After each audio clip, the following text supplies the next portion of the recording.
Right now I'm using the instrument track right here.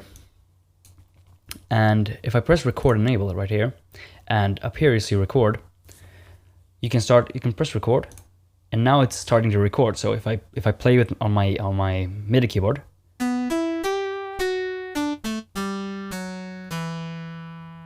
it just recorded a MIDI part right here. So I can double click that, and my piano roll will come up, my MIDI editor. And you'll spend a lot of time in here, because this is basically how you program your MIDI and to make it sound the best it can sound. And right here you have the velocity, you have modulation, you have a tons of stuff right here. So velocity is important. You can start using the same tools up here. So you have these things, and you can change the velocity of each note. You can press this one and then start elongating these. Now it's set to snap up here, so if I turn that off, it'll move freely. And to the left here, you'll see a few different functionalities as well.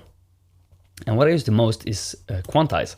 So whenever you want something to be perfect in rhythm and fit exactly to the grid that you have, to the beat, you use quantize. Because let's say we just recorded this and I want it to fit exactly in the grid. I can say that I want it to fit at every 8th note, and then press quantize, and you'll see it just quantize there. So if I do the same here, quantize, it just quantized to the nearest grid with the beginning, so it will be perfectly in sync. And then right here you have randomize, so you can it just randomizes a little bit how accurate it is. So if I press quantize again, you see it starts randomizing, so it's not perfectly on the grid, which is good if you want some more humanization. But if you want perfect, you just take it to 0, and then it snaps to that.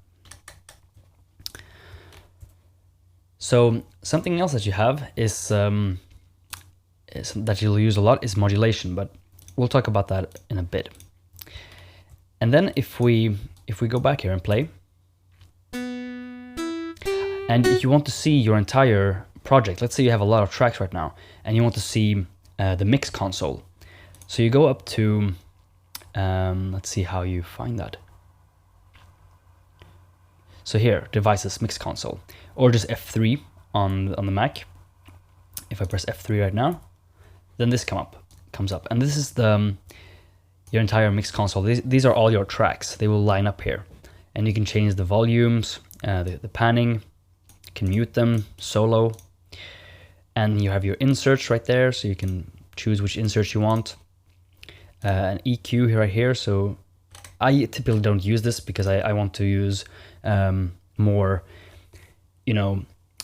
dedicated EQs. And then the strip has some compression, some gates, and the same thing goes there. I want to use my own plugins for that. And if you see here, here's the stereo out. So this track is basically where all your audio is fed through. This is where your sound, what you're hearing basically when you plug in your headphones. And there's your stereo in, so you can see that I'm talking right now, and it's showing up here. This is your monitor, so to speak.